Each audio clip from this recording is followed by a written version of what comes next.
এই গরমে কিছু খেতে ভালো লাগে না, ঝোল ডাল কোনো কিছুতেই যেন মুখে রুচি ফেরে না।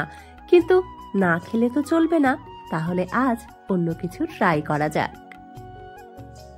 ঝোল ডালের পরিবর্তে আজ থাকছে উনুন টেস্ট অফ বেঙ্গল সহজে রান্না শেখার ঠিকানায় লেবুর কাজি রেসিপি।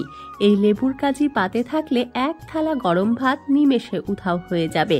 সাথে লাগবে শুধু অল্প একটু আলু সেদ্ধ কিংবা আলুর চোখা। লেবুর কাজি বানানোর জন্য আমি আমাদের ছাদে যে লেবু গাছটা রয়েছে সেখান থেকে একটা লেবু নিয়ে নিলাম, আর নিয়ে নিচ্ছি 3-4টে লেবু পাতা। এই লেবু পাতার গন্ধ আমার খুব ভালো লাগে, তাই আমি লেবু পাতা নিচ্ছি।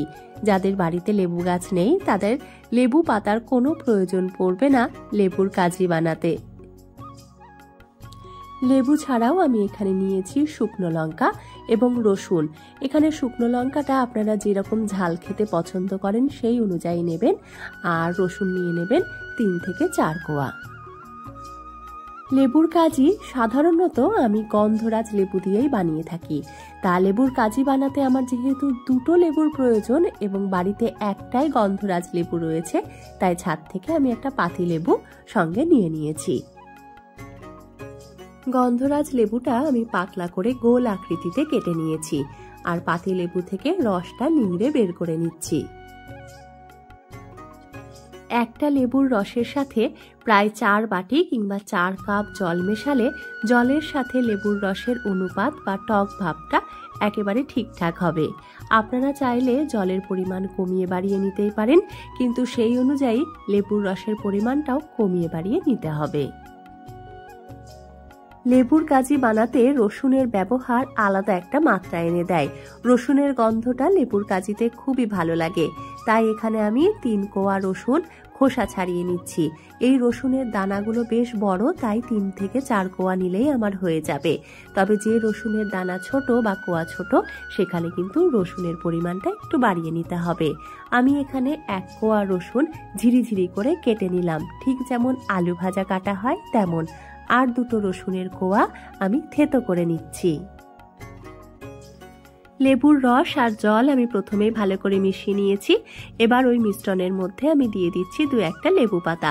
তার মধ্যে একটা লেবু পাতা একটু চটকে নিলাম, এতে করে এই জলের মধ্যে লেবু পাতার নির্যাসটা খুব ভালোভাবে মিশে যাবে। দিয়ে দিলাম 1/2 চা চামচ মতো সন্দেক লবণ।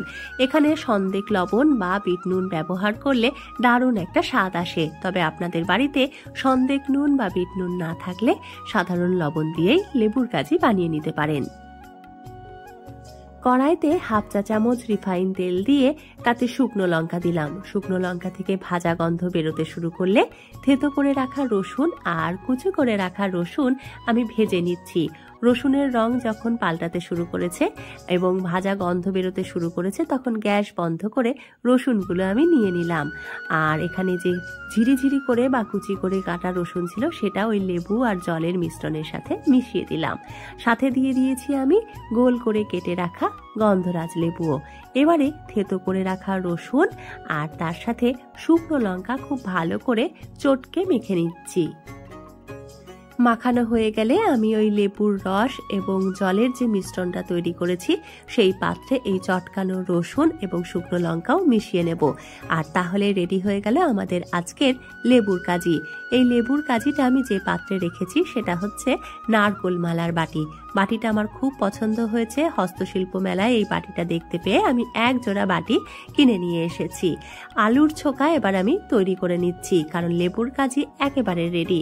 আলুর ছোকা বানানোর জন্য 2টো আলু ভালো করে সেদ্ধ করে নিয়েছি, আর অর্ধেক পেঁয়াজ এবং অর্ধেক টমেটো পাতলা পাতলা করে কেটে নিচ্ছি।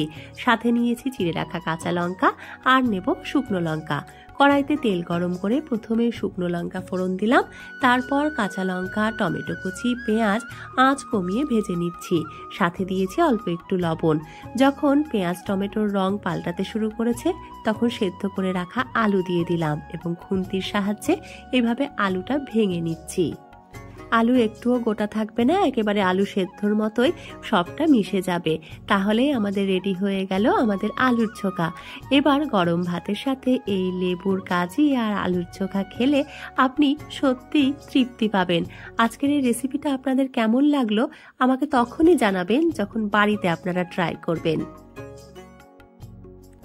আপনারা এতক্ষণ দেখছিলেন উনুন টেস্ট অফ বেঙ্গল।